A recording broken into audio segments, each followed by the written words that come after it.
The NBA has seen its fair share of villains since the league began all those years ago. Whether you're Isiah Thomas leading the Bad Boy Pistons, LeBron James dominating the league down in Miami, or even Trae Young bowing to the crowd in Madison Square Garden, fans love to hate NBA villains.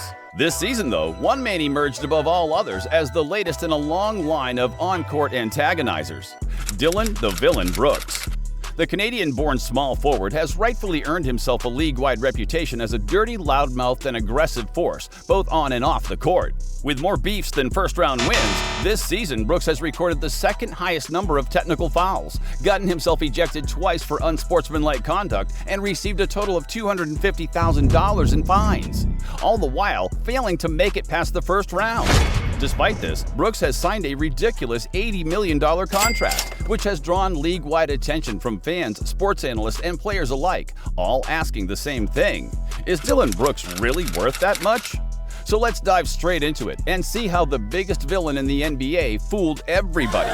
Brooks' life as an NBA villain began with the Golden State Warriors. As Western Conference rivals, Memphis's playoff hopes had been dashed by the superior Warriors time and time again, and Brooks hated them for it. His reputation as an aggressive and dirty player grew after an incident between himself and Warriors guard Gary Payton II during a Warriors-Grizzlies playoff game in 2022. Brooks was assessed a flagrant 2 after hitting Payton in the head. Memphis eventually lost the series, with Golden State going on to win another championship. But this incident sparked a mutual dislike between Brooks and the entire Warriors lineup that would continue to explode every time the two teams faced off. But when it came to aggressive and provocative basketball, Brooks did not discriminate. Going into his now infamous 2022-23 season, the small forward wasted no time making new enemies. This time in the East, when Memphis faced off against the Cleveland Cavaliers. Brooks sparked a massive on-court shoving match when he purposely struck Cavs guard Donovan Mitchell in the groin after a missed layup. Mitchell retaliated to the obvious cheap shot by throwing the ball at Dillon, and that's when both teams got involved. The slow-motion replay was ugly to say the least, and it was hard to argue that the hit was anything but intentional. Both Brooks and Mitchell were ejected, but the league decided to punish Brooks further, suspending him for another game without pay. Only a month before, Brooks had played a key role in a courtside argument between the Grizzlies team and Fox Sports personality Shannon Sharpe. Sharpe and Dillon got into it after the TV presenter claimed Dillon was too small to guard LeBron James. Threats were made and players started to swarm around the former NFL tight end Shannon Sharpe. Brooks was labeled an instigator in the mess, having retaliated to Sharpe's initial comments and made threatening remarks to the NFL Hall of Famer. Dillon's reputation as a villain took new heights after he was fined $35,000 for shoving a cameraman during a game against the Miami Heat. It was becoming clear to everyone that Brooks' reputation in the league had taken a nosedive. This was made painfully clear after a game against Dallas where Brooks was snubbed by 8-time All-Star Kyrie Irving. After the Grizzlies pulled off a thrilling 16-point comeback, Brooks met Irving at center court and tried to initiate a jersey swap with the Mavs point guard. Except Irving wasn't really feeling it.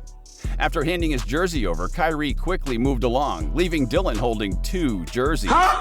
Kyrie downplayed the situation, telling reporters, "I saw that after the game. I'll probably get it next time, not this time." But fans were quick to point out this moment came after Dillon trash-talked both Luka Doncic and Kyrie Irving earlier in the season.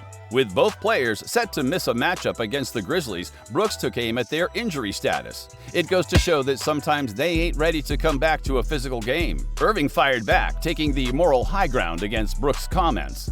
Dillon hopes every best player plays, just because it makes the game a lot better competitive-wise. There's been a lot of stuff going on with him.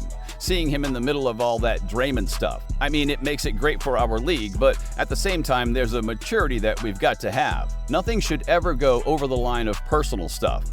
But what exactly did Irving mean by that Draymond stuff? Well, after their 2022 playoff match, Brooks had made himself the president of the Golden State haters, and his comments against the Bay Area dynasty rubbed one Warrior up more than anyone else, none other than Draymond Green.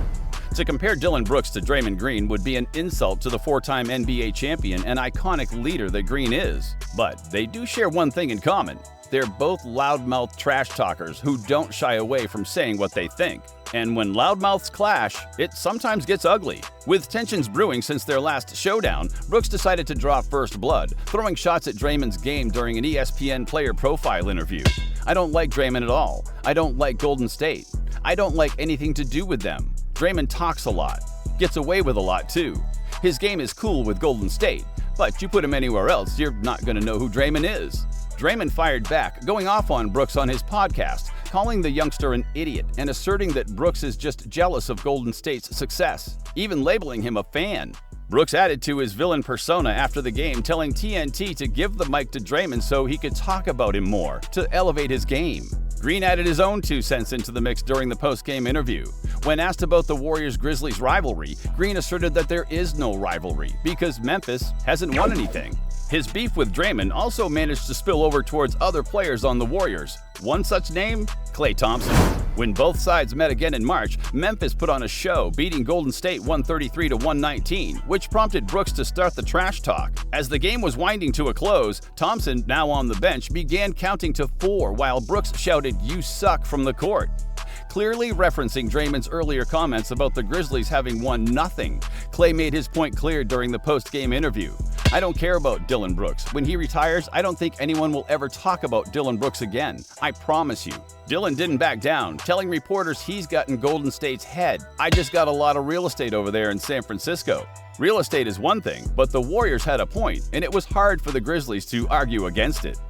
Despite finishing first in their division and second in the conference 2 years running, Memphis had failed to turn their regular season success into playoff runs. But this year, they hoped things would be different.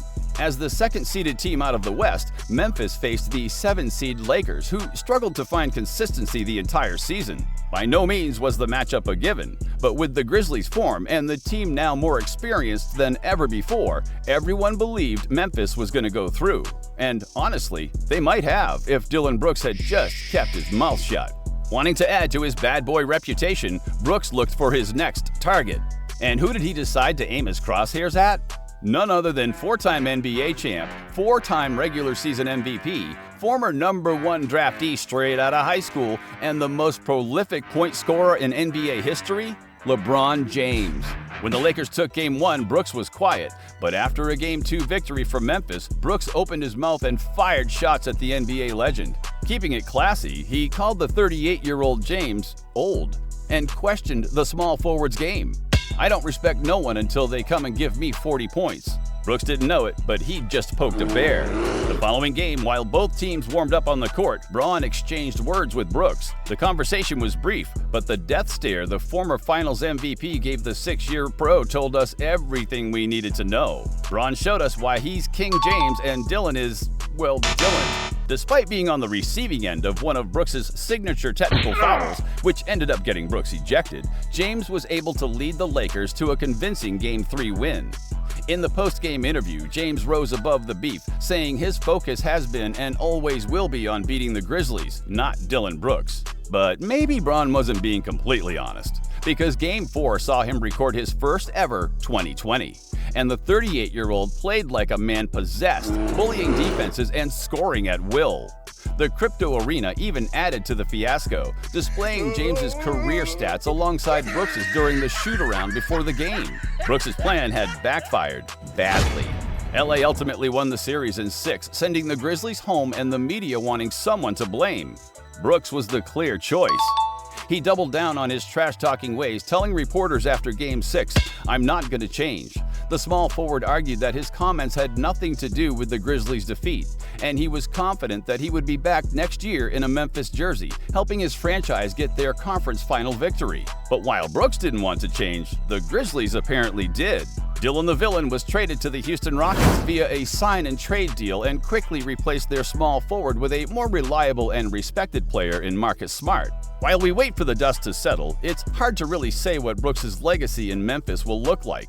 He was solid, averaging 14.3 points, 3.3 rebounds, and 2.3 assists during the regular season. But his off-court antics and declining reputation did more to hurt the Grizzlies organization than anything else. He was unreliable on defense and did the one thing you shouldn't do before a playoff game: challenge LeBron James to drop 40 on you. We're going to have to keep an eye on Brooks going into this new season. Analysts were confident we'd seen the last of Dillon Brooks, but his new $80 million contract in Houston shows that league GMs still have a plan for the loudmouth small forward. But what do you think? Has the 6-year vet learned his lesson? Or will we continue to see Brooks antagonize and attack players and cameramen alike?